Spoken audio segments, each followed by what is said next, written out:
Pour réduire l'obésité. Nous en débattrons avec Anne-Sophie Joly, présidente du collectif national des associations d'obèses, le CNAO, Marie-Antoinette Séjean, médecin nutritionniste, et depuis La Réunion, le professeur Radouane Kassir, chef du service de chirurgie viscérale et digestive du CHU de Saint-Denis. Bonjour et merci à vous trois d'être avec nous.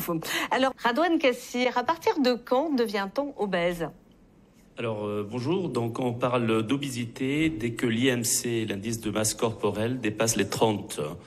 Donc on parle d'obésité morbide à partir d'un IMC qui dépasse les 40. Donc comme vous constatez, la définition d'obésité est malheureusement jusqu'à présent basée sur un chiffre et non sur d'autres arguments, notamment pas d'autres maladies chroniques comme le diabète, la graisse intra-abdominale, etc. Vous avez dit tout à l'heure que les cellules se souviennent de tout. Radouane Kassir, est-ce que justement les cellules graisseuses se souviennent qu'il y a un apport assez conséquent et à partir du moment où on fait un régime, ça ne va pas marcher ? Oui, effectivement. Donc effectivement, il faut savoir que les adipocites, donc les cellules graisseuses, sont toujours là, même si on perd du poids. Elles vont tout simplement, en fait, elles vont diminuer en taille, mais elles sont toujours là. Ce qu'il faut savoir aussi, donc, justement, grâce à cette programmation cellulaire, l'obésité restera une maladie chronique. Donc, même si on arrive à donc traiter le patient et baisser son IMC, on sait que quand même, à un moment donné, dans l'histoire naturelle de l'obésité chez ce patient, le poids va malheureusement reprendre, le poids va récidiver. Donc effectivement, à cause de cette mémoire cellulaire, on sait maintenant, il y a eu beaucoup d'études, on sait que l'obésité et elle restera une maladie chronique qu'on essaye bien sûr de traiter avec les moyens. Une très bonne question, c'est qu'il faut savoir, il y a plusieurs types d'obésité. Cette obésité que vous évoquez, c'est l'obésité androïde, et j'ai envie de dire que c'est l'obésité la plus grave. En effet, il faut savoir que la graisse dans le ventre, notamment dans le ventre, c'est-à-dire pas sous la peau, intra-abdominale, c'est la graisse la plus dangereuse parce que c'est la graisse la plus inflammatoire qui provoque des maladies comme le diabète. La graisse, on va dire, au niveau des cuisses, donc l'obésité génoïde, elle est beaucoup moins grave que l'obésité androïde. Des services d'endocrinologie qui sont pas forcément très obèses, c'est-à-dire qu'ils ont un IMC allé peut-être à 33. Par contre, ce sont des patients qui sont les plus comorbides, c'est-à-dire c'est les patients qui sont les plus diabétiques, etc. Donc oui, il faut prendre en compte le profil de l'obésité. Et comment faire pour un ventre plat, demandait ce monsieur ? Le ventre plat, ce qu'il faut faire, c'est qu'il faut commencer à faire du sport. Donc il faut faire du sport, de la musculation, etc. Non, il faut savoir où est cette graisse. Il faut voir la localisation de cette graisse. Est-ce que c'est une graisse sous la peau qu'on peut enlever avec la chirurgie, par la chirurgie esthétique, ou c'est de la graisse dans le ventre? Donc on verra ça au scanner.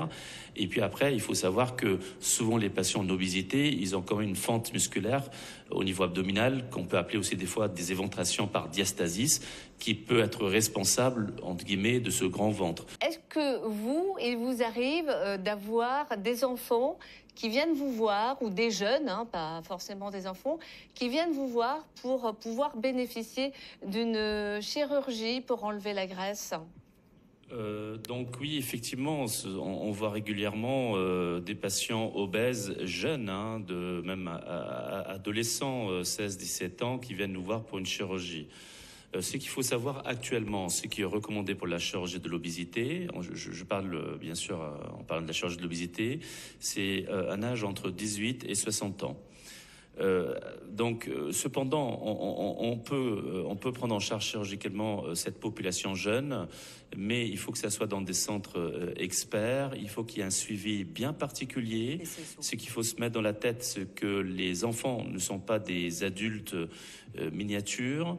Il faut savoir que justement c'est une population qui est très sensible, et donc il faut vraiment un suivi encore plus poussé. Et donc effectivement, on voit de temps en temps, voilà, des enfants, des adolescents de 15 ans, 16 ans qui viennent nous voir, et à ce moment-là, on les adresse rapidement pour voir les psychologues, les nutritionnistes, enfin comme tout bilan, mais on est très très très vigilant. Donc on pose vraiment la chirurgie vraiment au dernier moment.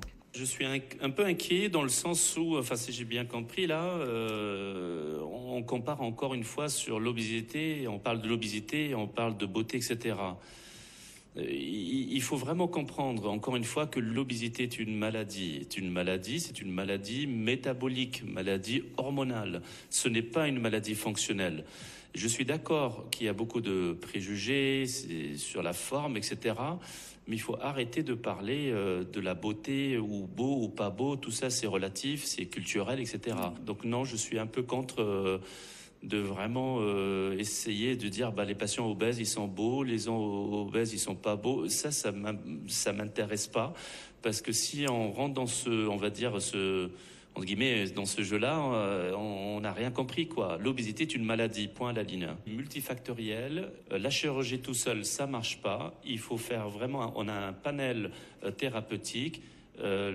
Donc c'est très important de comprendre cet élément-là, et que c'est une maladie, encore une fois, inflammatoire, métabolique, hormonale.